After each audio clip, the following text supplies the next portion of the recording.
canal. Amigos, les doy la bienvenida. Vamos a ver quién es el ángel con el librito que menciona Apocalipsis o Revelaciones. Sabemos, antes que todo el libro de Apocalipsis se refiere al único personaje, a Jesús, nuestro Señor, nuestro Rey. Es la revelación que le fue dada para las asambleas, el último mensaje de quién es realmente nuestro Señor Jesús.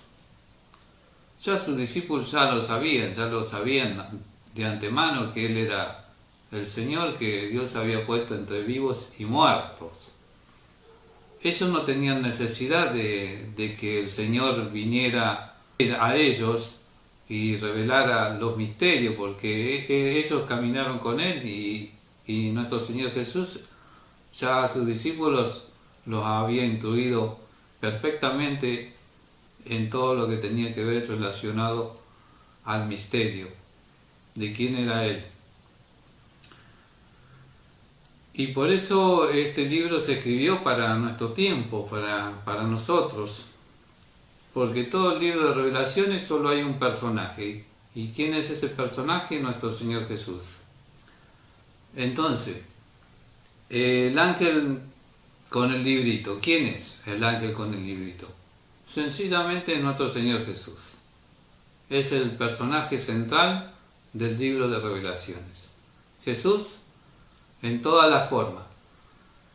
Aunque el libro de Revelaciones está mezclado, tiene que ver con solo un personaje, y es Jesús. Entonces, para comprender quién es el ángel con el librito, sencillamente es Jesús. ¿Y por qué es Jesús? Vamos a leerlo y luego vamos a ir introduciendo escrituras. Y dice así en el nombre de Jesús: vi descender del cielo a otro ángel fuerte, envuelto en una nube con el arco iris sobre su cabeza. Y su rostro era como el sol, y sus pies como columna de fuego. Tenía en su mano un librito abierto, y puso su pie derecho sobre el mar y el izquierdo sobre la tierra, y clamó a gran voz como ruge un león. Y cuando hubo clamado, 7 truenos emitieron sus voces. Cuando los 7 truenos hubieron emitido sus voces, yo iba a escribir, pero oí una voz del cielo que me decía: sella las cosas que los 7 truenos han dicho y no las escribas. Y el ángel que vi en pie sobre el mar y sobre la tierra levantó su mano al cielo y juró por el que vive por los siglos de los siglos, que creó el cielo y las cosas que están en ella, y el mar y las cosas que están en él, que el tiempo no sería más, sino que en los días de la voz del 7º ángel, cuando él comience a tocar la trompeta, el misterio de Dios se consumará como él lo anunció a sus siervos los profetas. Y la voz que oí del cielo habló otra vez conmigo y dijo: ve y toma el librito que está abierto en la mano del ángel que está en pie sobre el mar y sobre la tierra. Y fui al ángel diciéndole que me diese el librito. Y él me dijo: toma y cómelo, y te amargará el vientre, pero en tu boca será dulce como la miel. Entonces tomé el librito de la mano del ángel y lo comí, y era dulce a mi boca como la miel, pero cuando lo hube comido, amargó mi vientre. Y él me dijo: es necesario que profetices otra vez sobre muchos pueblos, naciones, lenguas y reyes. Está simbólicamente, hay muchos símbolos. Pero en el primer versículo dice: y vi descender del cielo otro ángel fuerte envuelto en una nube. El único que viaja en la nube es Jesús. Él se cubre con la nube o viaja sobre la nube.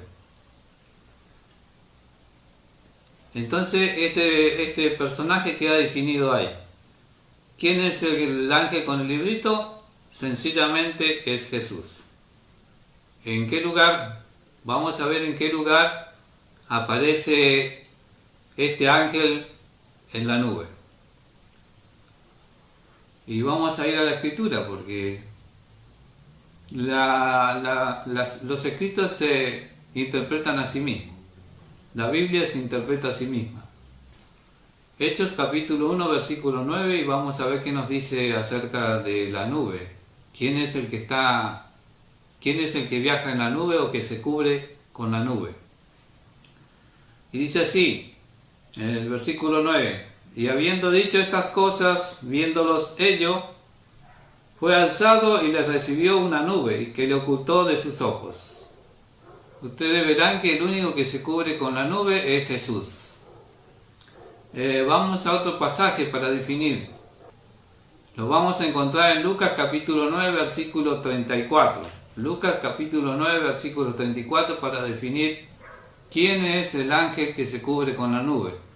Porque acá dice que este ángel tenía un librito en la mano derecha. Luego vamos a definir qué es el librito y quién es el que tiene el librito en la mano derecha.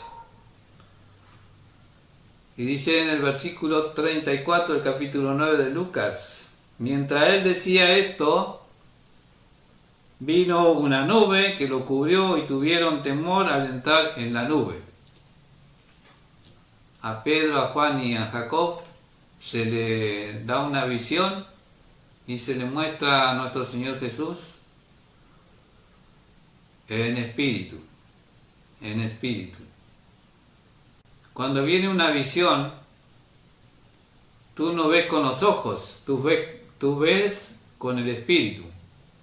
Tu espíritu que vive dentro de ti te hace ver la visión. O sea que vos no ves con los ojos carnales que tenés, sino que ves con el cuerpo espiritual que tienes dentro de ti viviendo.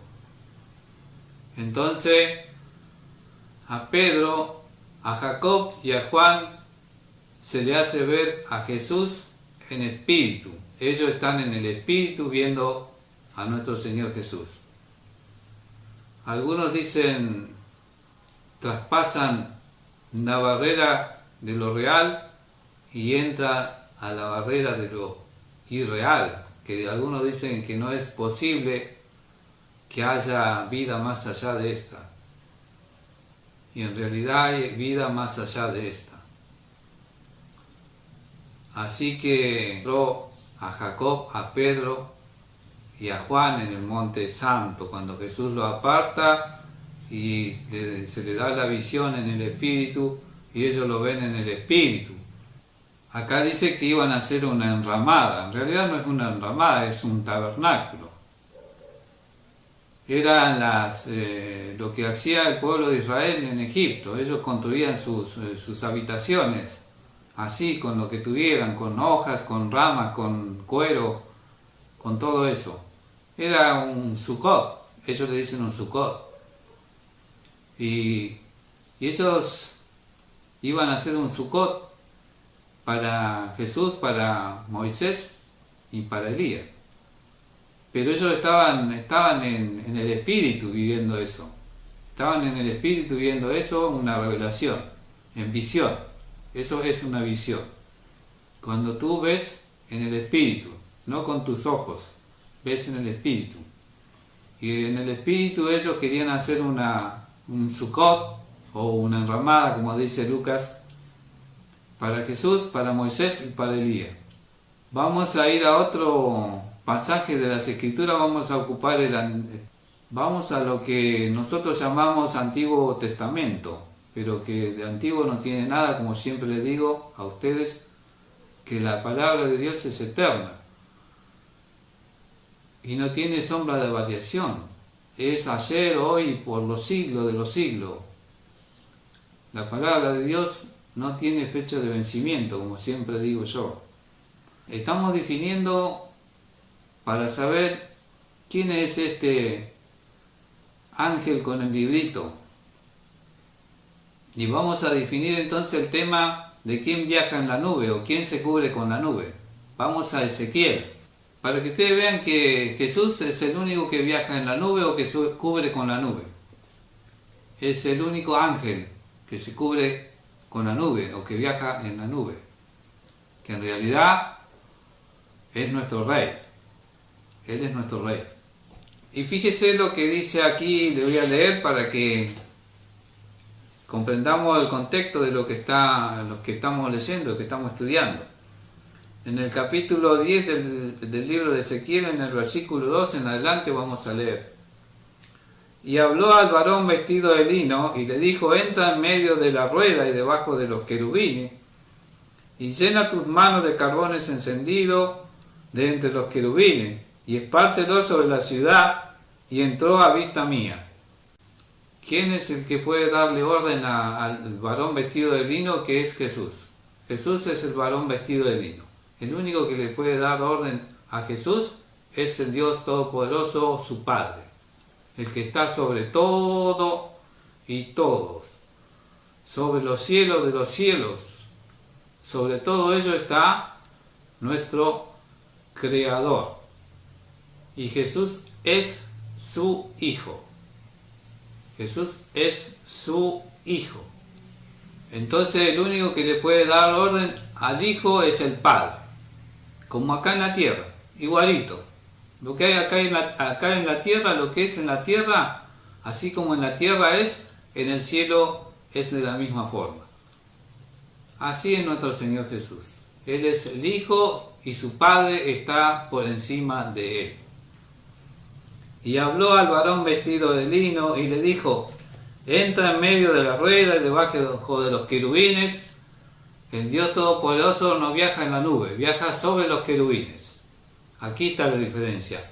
Jesús se viste con la nube y el Padre viaja sobre los querubines y sobre todo, sobre toda criatura. Y llena en tus manos de carbones encendidos entre los querubines y espárcelos sobre la ciudad. Y entró a vista mía, dice Ezequiel.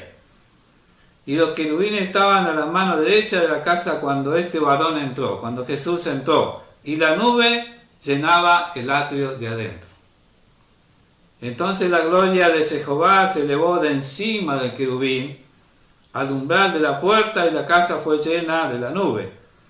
Y el atrio se llenó del resplandor de la gloria de Jehová.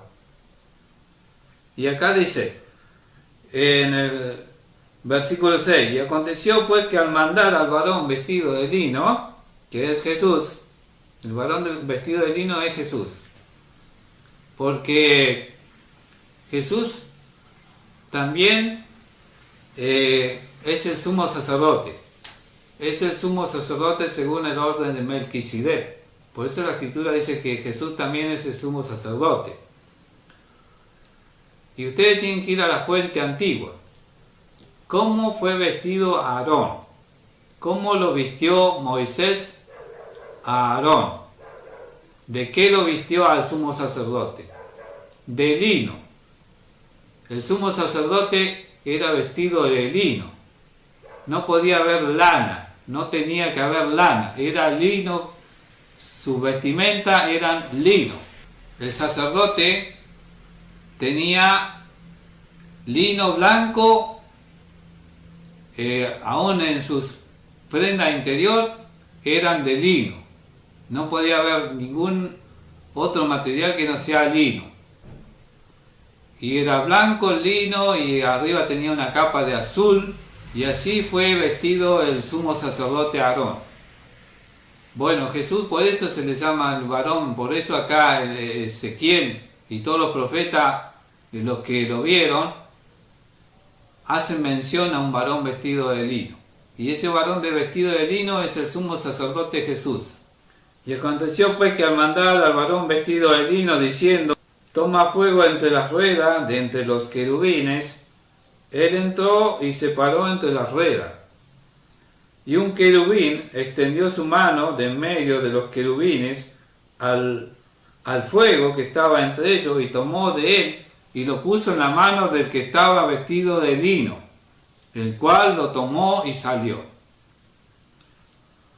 Y siempre tenemos que ir a la fuente antigua, para poder comprender Lo que se escribió antes tiene que coincidir con lo que se escribió después. Porque la Biblia se interpreta a sí misma, las Escrituras se deben interpretar a sí mismas. Entonces, ¿quién era el que podía presentar las ofrendas y tener que ver con el fuego? ¿Quiénes eran? El sumo sacerdote. Los sumos sacerdotes y los hijos de Aarón, los que entraban al lugar santísimo. Ellos eran los que podían tomar fuego y ofrecer incienso en el altar, delante del arca del pacto. Jesús hace lo mismo, es el único que puede ofrecer el incienso. Por eso Él ofrece el incienso. ¿Y qué es el incienso ahora? Las oraciones de los santos, las oraciones de aquellos que han creído en el Mesías, en el Rey, en el Redentor, el que Dios puso en propiciación por nuestros pecados. Jesús, su Hijo amado. Definido el tema acerca de quién es el que se cubre de nube, seguimos avanzando. Y en el versículo 2 dice, vamos a hacer un resumen y vamos a ir introduciendo enseñanzas. ¿Y a qué se refiere? Tenía en su mano un librito abierto y puso su pie derecho sobre el mar y el izquierdo sobre la tierra. Es el mismo Jesús, es el mismo Jesús. ¿Y por qué es el mismo Jesús? Porque ¿quién había abierto el librito? ¿Quién había abierto el libro y había desatado sus sellos, sus 7 sellos? ¿Quién lo hizo? El Cordero. Eso lo vemos en el principio. Tomó de la mano derecha del que estaba sentado en el trono, tomó de la mano derecha de su Padre, quien es el que está sobre todo, el poderoso, el libro. Que no había nadie que podía tomar el libro de la mano del que estaba sentado en el trono. Y no hubo nadie, porque ningún hombre pudo cumplir lo que Dios había dicho que debíamos ser. Nadie pudo cumplir la ley, sus mandamientos, sus enseñanzas y hacer de acuerdo a lo que nuestro Dios Todopoderoso había dicho. Y el único que lo pudo hacer es nuestro Señor Jesús, porque Él vino como nosotros, como hombre. No tenemos que perder de vista esto, que Él vino como hombre y lo logró. Lo que nosotros no pudimos hacer, Él lo hizo. Y no solamente lo hizo lo que Dios le había dicho a sus siervos los profetas, y la ley, los mandamientos que había entregado a nuestro Señor. Nadie pudo cumplir eso. El único que lo cumplió fue nuestro Señor Jesús, viniendo como hombre. Como hombre, porque Él nació, creció, a los 30 años Él comienza su ministerio. A los 30 años comienza su ministerio y Él está 1 año o 490 días. Es 1 año y un poquito más. El ministerio de Jesús fue alrededor de 490 días. 490 días. 1 año y algunos días más. Porque el año bíblico es de 360 días. 360 días, 12 meses, 30 días y 360 días año. Acá dice que este ángel tenía el librito abierto ya, en la mano.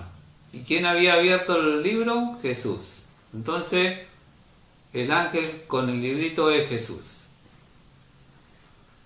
O sea, para ir definiendo, porque todas las escrituras de revelaciones se refiere a un solo personaje.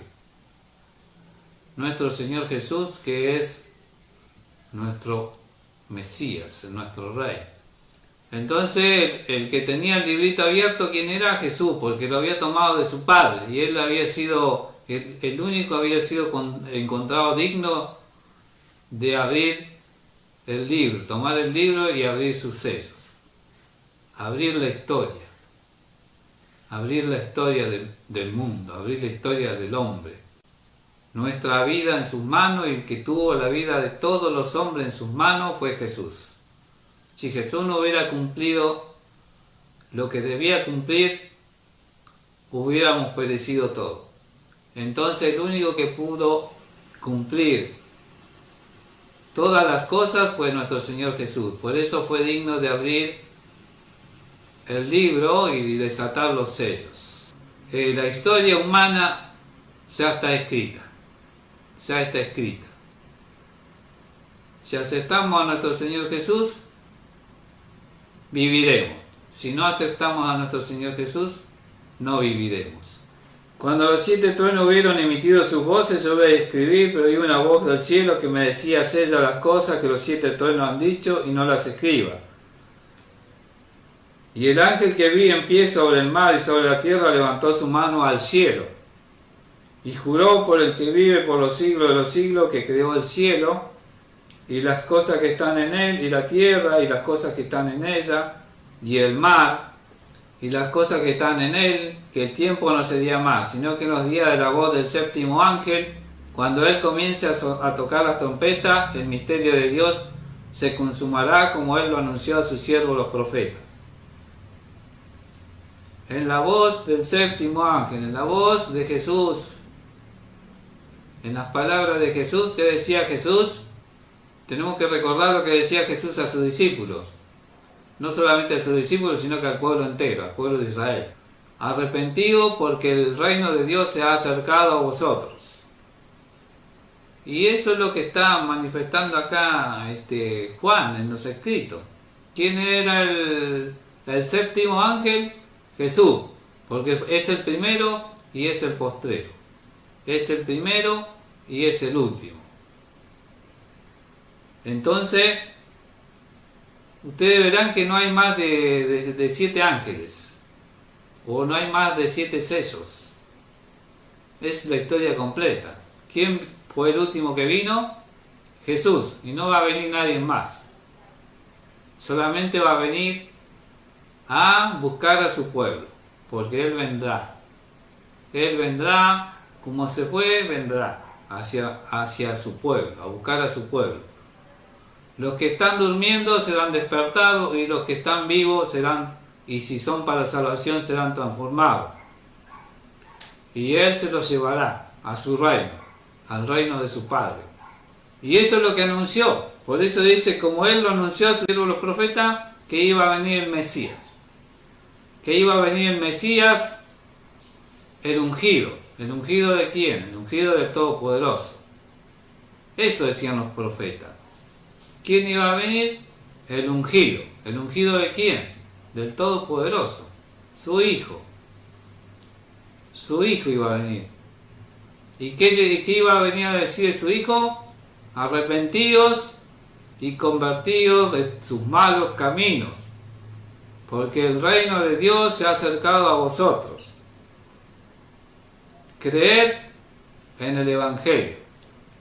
Creed en mí, dice Jesús. Creed en el Evangelio, creed en las buenas nuevas, creed en las noticias, en las nuevas noticias. Porque Evangelio significa buenas nuevas. ¿Buenas nuevas de qué? Buenas nuevas de vida, buenas nuevas de esperanza. Buenas nuevas de un mundo más allá de este. Si creemos en su Hijo, creemos en el Todopoderoso que le envió a su Hijo en propiación por nuestros pecados. Debía pagar nuestros pecados, porque nos ha redimido, y para redimirnos debió pagar un precio, porque así se redimía. Debían pagar lo que hacía Israel. Si alguien quería redimir, debía hacerlo con dinero.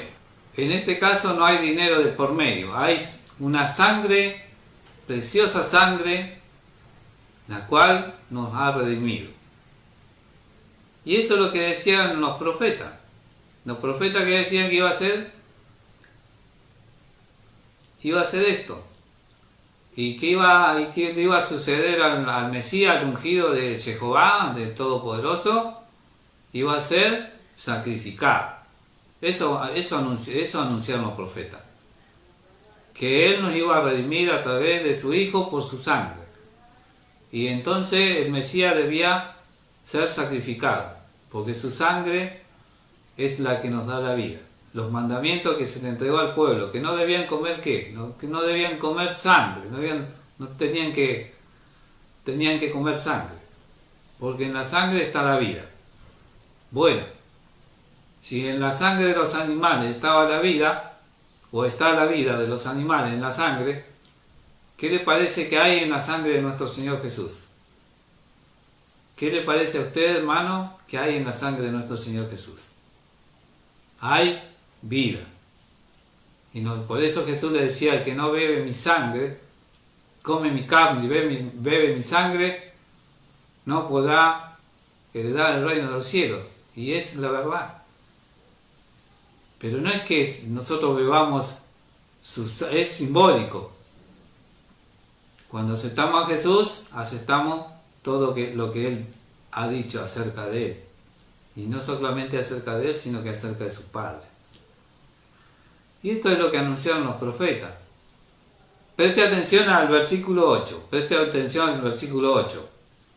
La voz que oí del cielo habló otra vez conmigo y dijo: ve y toma el librito que está abierto en la mano del ángel que está en pie sobre el mar y sobre la tierra. Vea que Juan escuchó la voz del Todopoderoso que le dijo que vaya al ángel, y es Jesús el que tenía el librito. ¿Quién es que tenía el librito? El Cordero. Y el Cordero es Jesús. Entonces el único que puede tener el librito de la vida y de la muerte de los hombres es Jesús. Él tiene la vida y la muerte. Él tiene la vida de los hombres y tiene la muerte de los hombres. Si nosotros aceptamos a Jesús e intentamos imitar lo que Él nos ha enseñado y que también hemos recibido del Padre, que son sus mandamientos, sus enseñanzas, o no creemos en que Él sea nuestra salvación y lo desechamos, tendremos la muerte, sencillamente. O creemos, aceptamos a Jesús y tenemos la vida, no aceptamos a Jesús y tenemos la muerte. Así de simple. Y fui al ángel diciéndole que me diese el librito, y él me dijo: toma y cómelo, y te amargará el vientre, pero en tu boca será dulce como la miel. Entonces tomé el librito de la mano del ángel y lo comí, y era dulce en mi boca como la miel, pero cuando lo hube comido amargó mi vientre. Y él me dijo: es necesario que profetices otra vez sobre muchos pueblos, naciones y lenguas.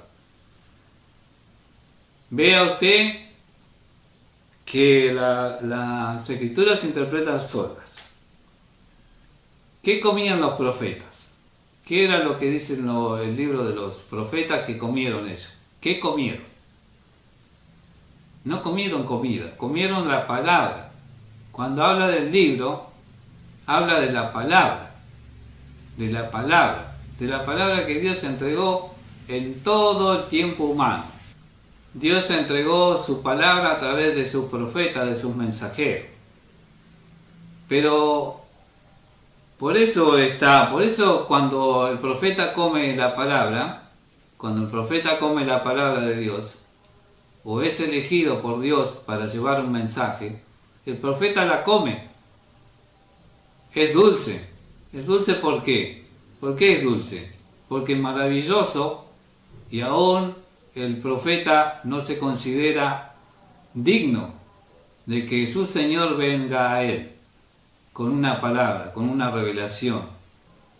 Entonces, él come esas palabras, a su boca es dulce, porque ¿Qué más placentero para un hombre que nuestro Señor te elija para entregar un mensaje? ¿Qué es más importante para el hombre?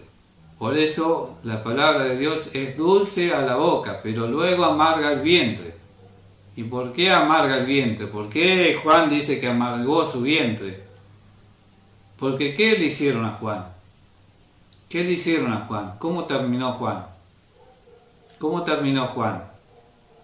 Juan terminó preso, desterrado en una isla. Así terminó Juan, terminó sus días de vida. Y en los escritos no encontramos cómo muere nuestro hermano Juan, pero ha muerto en un lugar de sufrimiento. Los profetas, muchos de los profetas terminaron así. ¿Cuántos profetas mataron?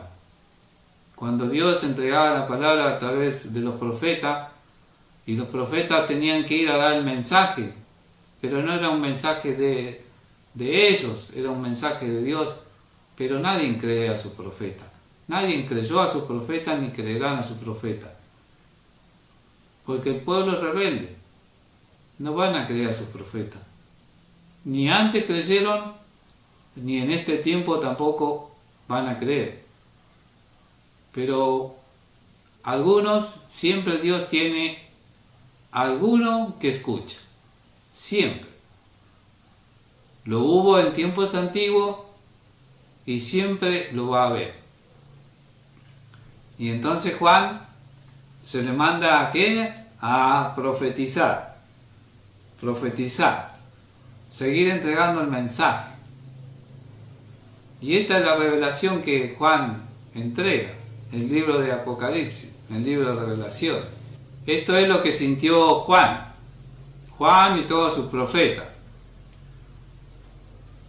Y no solamente Juan y sus profetas, sino que aquellas primicias que también, aquellos que llevan el mensaje, también son mensajeros.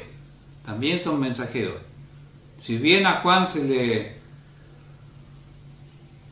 lo elige para entregar esta maravillosa revelación, como lo hicieron los profetas de antaño, también aquellos que recibieron el mensaje de Juan y que lo están transmitiendo, también son mensajeros. También son mensajeros. Todos aquellos hombres y aquellas mujeres que entregan el mensaje de verdad de acuerdo a la verdad, también son mensajeros. Siguen siendo mensajeros. Y eso es lo que quiere nuestro Señor Jesús. Que sigamos entregando la palabra y que sigamos diciendo que Él es el único que nos puede dar la vida eterna.